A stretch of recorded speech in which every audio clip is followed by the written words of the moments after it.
Happy Halloween, comrades! Oh, God. This is something. Woo! Give me a minute and this insane rectangle will be explained. So, there I was in 2016, at the University of Texas at Austin, the state school 50 miles away from the place I spent the first 18 years of my life. And I heard a rumor. There was gonna be a protest.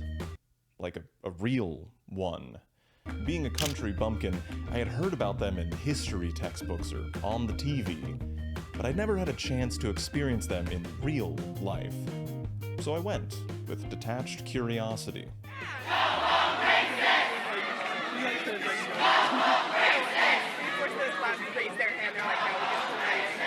Yikes. I'll never forget this conversation that I overheard at the protests for Trump's election. Hey guys. Richard, tell him who you voted for. I voted for Bill Nye? Richard! I know. And it was honestly really messed up for Richard to have spoiled the election with his protest vote. Me? Who'd I vote for? Bernie Sanders. Whoa. Isn't the title of the video former Trump supporter?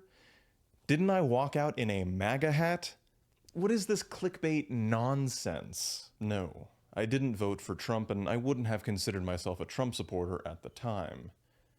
This hat is my dad's. As is this sign and that drawing and this flag. I was never this into Trump. And I love you, Dad, but this is weird. This is not normal. However, I did consider voting for Donald Trump. Like, on election day. I was a hair's breadth away from choosing him as my desired leader, and there were many of his sentiments that, at the time, made sense to me. That's what I think of him now. Got him. I didn't necessarily think that Mexicans as a group were invading our country, but I thought it perfectly reasonable for a sovereign nation-state to secure its border with perhaps a large, long, flat structure made of bricks or concrete. And I thought that it was really funny to say that Mexico was going to pay for it.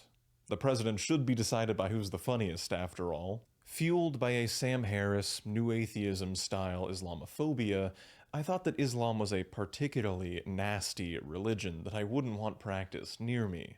Sure, there were some good Muslims, but the average Muslim's belief structures are not going to mesh well with my American culture. I even got into an argument on Twitter with my former high school teacher about Trump's Muslim ban. For the 2-year-olds in the audience, that's what X used to be called before Elon Musk forklifted $30 billion of equity into a right-wing house fire. He unfollowed me. I get it. Would I have called myself a Trump supporter? No. Was I? Yeah, pretty much. My view of politics was very white-centric, and about as sophisticated as Theo Vaughn saying Trump and Bernie should run on the same ticket because they're both outsiders fighting against the system. Let's talk about the election coming up right now. I wanted you and Donald Trump to be on the same ticket, right? That was a thought that I had. When I was borrowing all of this Trump paraphernalia for this video, my dad said that I could cross out Pence if I wanted to. Alright, that's enough of all this. We need a change of decor. Happy Halloween! There we go. That's much more cozy. It's like a Jenny Nicholson set. I hope you like my red, white, and blue, or maybe red, white, and blue. So I'm trying out something a little bit different this time. I have bullet points instead of a script that I'm reading off, partially because writing takes a long time and I wanted this video out before Election Day, but also partially because, hey, I might as well try new things every once in a while. But yeah, so I guess this one's a little bit more casual than other ones. See how it turns out. America is a land of contradictions. We love freedom, and yet we elect people that will put restrictions on women's bodies. We think we're number one. And yet, if you look at virtually any well-being statistic, education, life expectancy, we're far from the top of the list. I think this is especially pertinent when it comes to immigration. There is so much anti-immigrant sentiment in this country, largely due to the main character of the last 10 years of political cycles, Donald Trump. But it's especially insane considering the fact that I don't know an American that isn't 2 generations removed from being an immigrant themselves.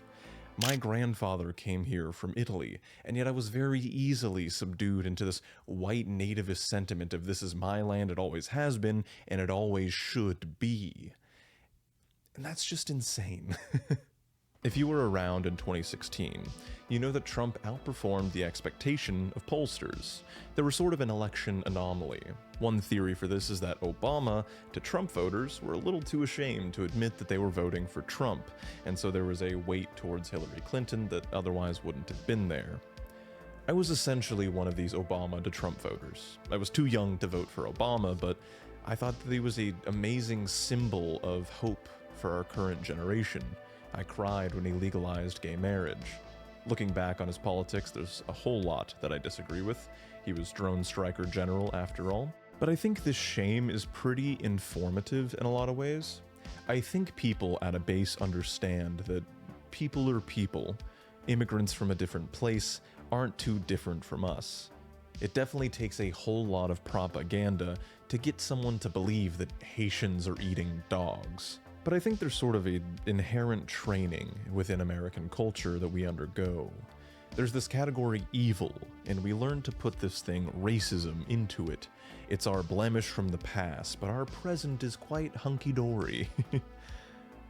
But the thing to realize is that racism isn't evil. Evil doesn't exist, but racism is real. And when you put it into this category, this ethereal, untouchable evil, it becomes too easy to forget that you are capable of it. We are no different than our ancestors, our slave-owning founding fathers. There are only a few generations that separate us. We're the same species. Our brains are identical. The only difference is the conditioning within the society that we grew up in. So you and I are just as capable of this thing that we want to believe is untouchable today. Evil, racism. But it's really important to realize that any of us can fall victim to this way of thinking. And I think victim is the operative word. I think it's a worse way to view the world, not only just in the outcomes of other people, but for yourself. Hatred is a virus that infects us all and defeats community. It degrades our humanity. And I know that my 2016 self would have reacted very negatively to some assertions such as Trumpism is a result of racist white people. Maybe somebody watching this video who is a Trump supporter or more centrist person also reacts negatively to a sentiment like that. But I think it's really important to realize that we are capable of atrocity. Everybody likes to think of themselves as a good person, but even good people do bad things. And I have a few things to say to my 16-year-old self, or perhaps somebody watching this video who agrees with them. Does your zip code really matter that much? Does the place that you were born really determine who you are or who you can be? What do I mean by this? Illegal immigrant. Why are those two words together? Illegal we put in this category. Bad, wrong, avoid, don't do. Immigrant, being associated with the word illegal, is not a mistake. Sure, woke want to say undocumented immigrant, but why is that? Because the only thing separating a legal and an illegal immigrant is pieces of paper. That's it. It's not a mistake that some people want to associate the word illegal with the word immigrant. And I think it's also not a mistake that they do not distinguish between illegal and legal immigrants. Trump rallies, he berates the Haitian migrants in our country, despite giving them himself when he was in office, many of them anyway, TPS, temporary protective services. That's why they're here. They are legal immigrants, but he does not distinguish them in his rhetoric. And to the point of this untouchable evil category that we put racism into, have you heard anybody speak a word against the Ukrainian refugees, the legal immigrants, just like the Haitians, that are pouring into our country? Yeah, me neither. I wonder what the difference is between Haitians and Ukrainians. And so the important thing to realize is that zip code is arbitrary. We made it up. We also made up the borders that separate us from other countries. And like the most insane part is that anti-immigrant is like anti-American. Like the core foundational building blocks of America are people that came here from somewhere else. Obviously, there are some people within this land that did not come here from somewhere else, or rather did much farther in the past, but you understand my point.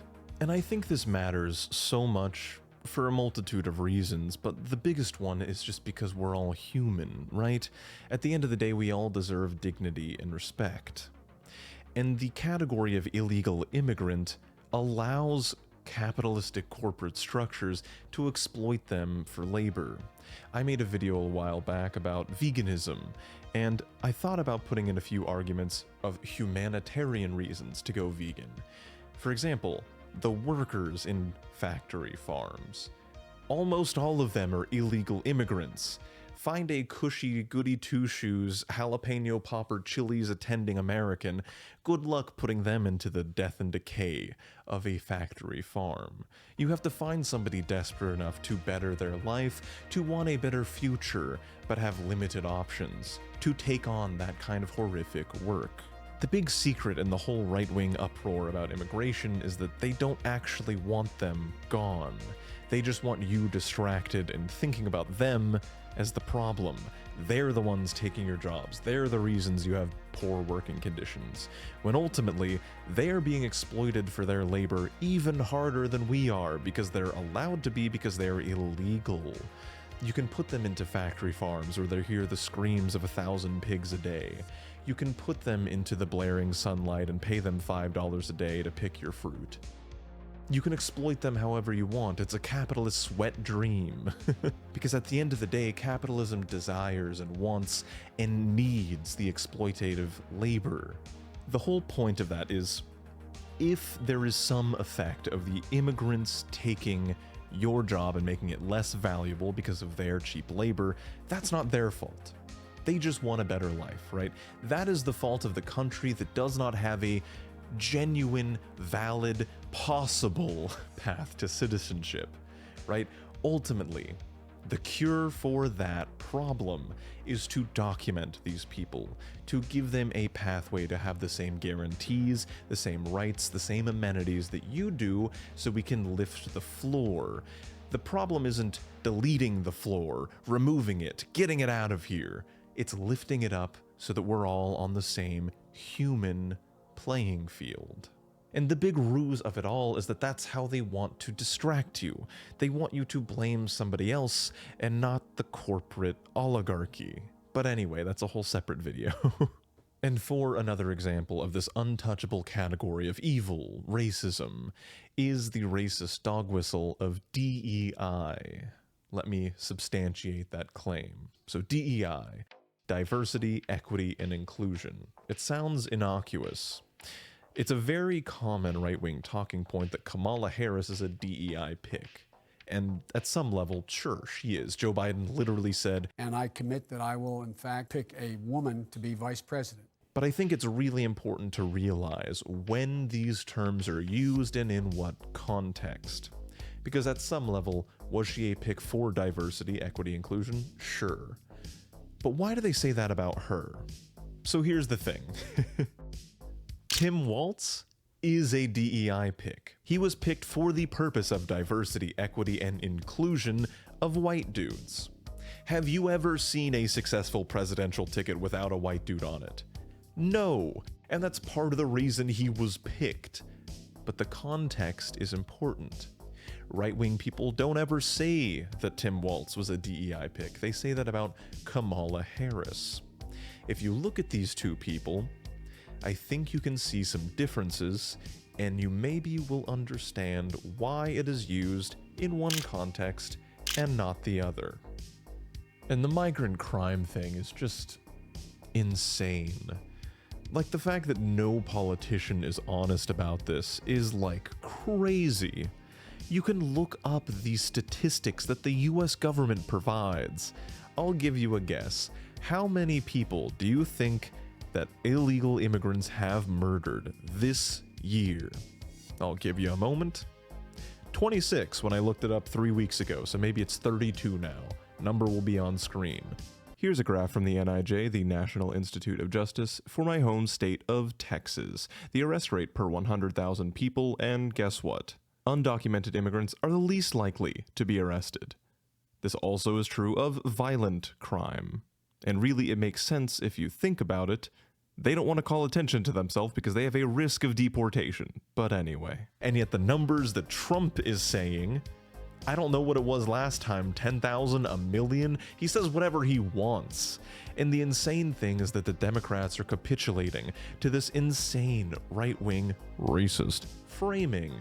Like, man, Kamala Harris is a wet piece of cardboard that is saying she is less damp than Donald Trump and can hold my weight better if I sit on her. And it's like, sure, as a box, you're more structurally sound, barely, but you're still gonna fall apart the moment I do anything with my weight. Does that make sense? She is running on 2016 Trumpian immigration policies. How did we get here? I feel like it's a cliche to be exasperated at politics. But like, how did we get here? That's crazy, man. So a few nights ago, the call of anxiety was stronger than the call of sleep for my brain. That'll happen from time to time, and I was scrolling through YouTube. Everyone is asleep except you was recommended to me. I normally wouldn't click on these 12-hour, rainy playlists or whatever, but it had 2 million views, and I was like, what is going on here? So I click on it, the music is soothing and did calm me down a little bit, that was nice. But I started to look through some of the comments, and I'd like to read a few for you now.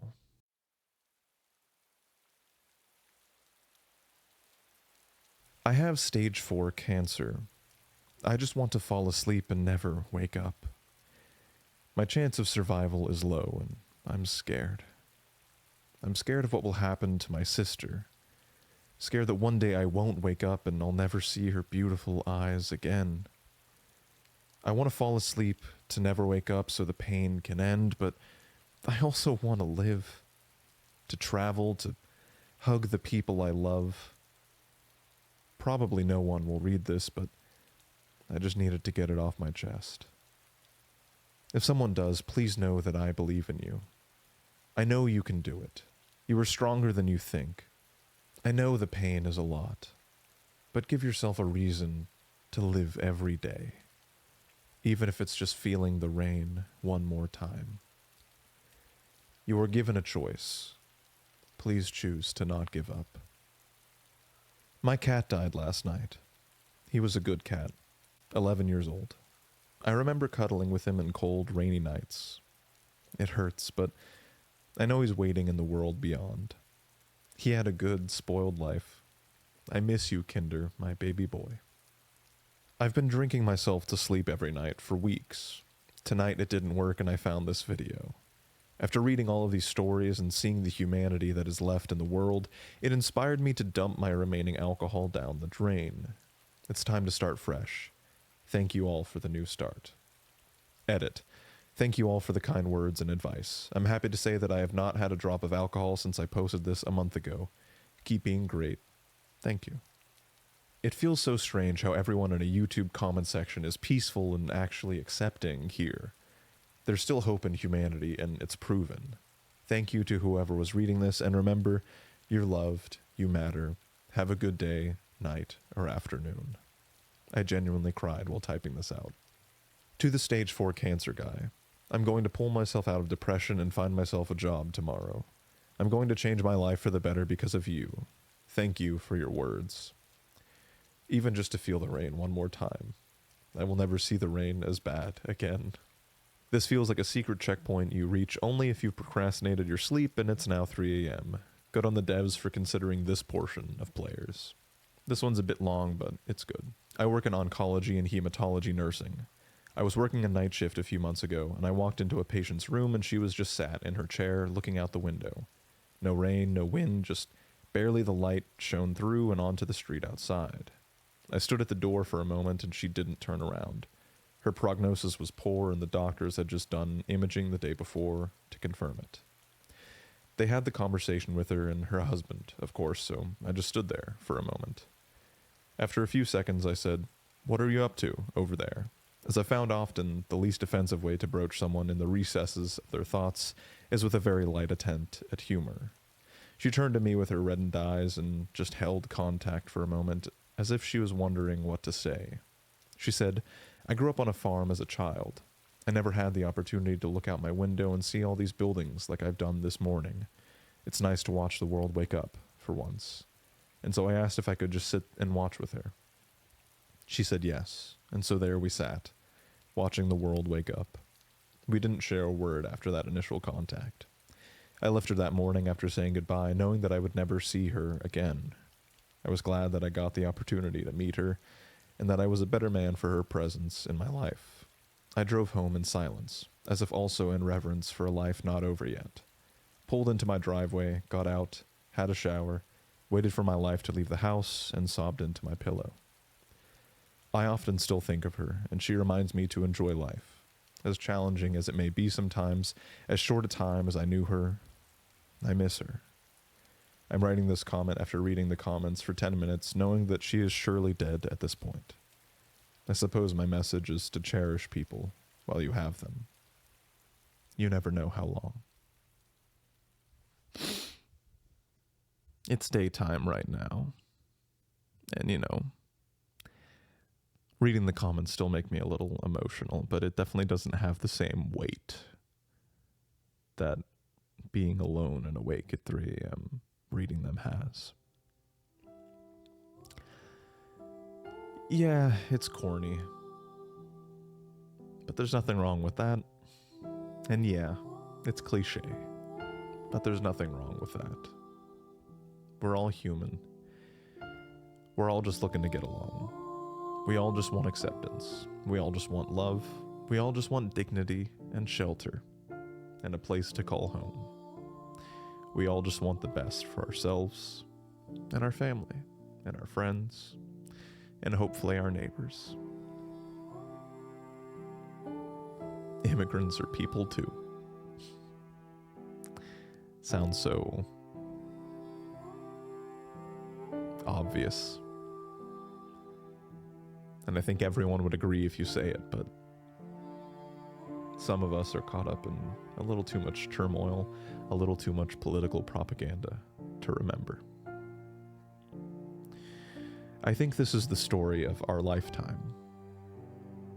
Climate refugees are only going to become more common.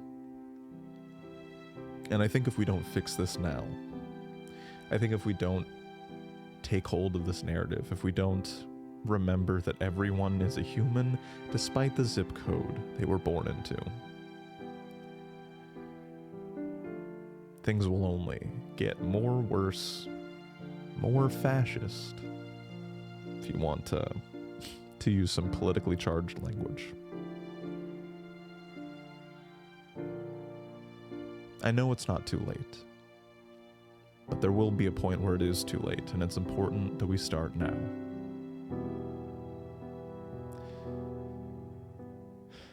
I really should have written an outro to this, but I guess that'll do.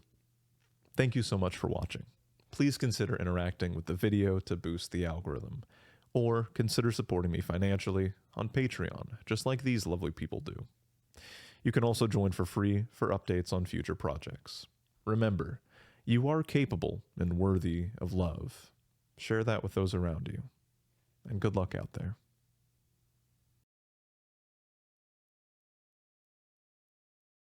Trick or treat, the intolerant left. Jesus Christ. Oh my God.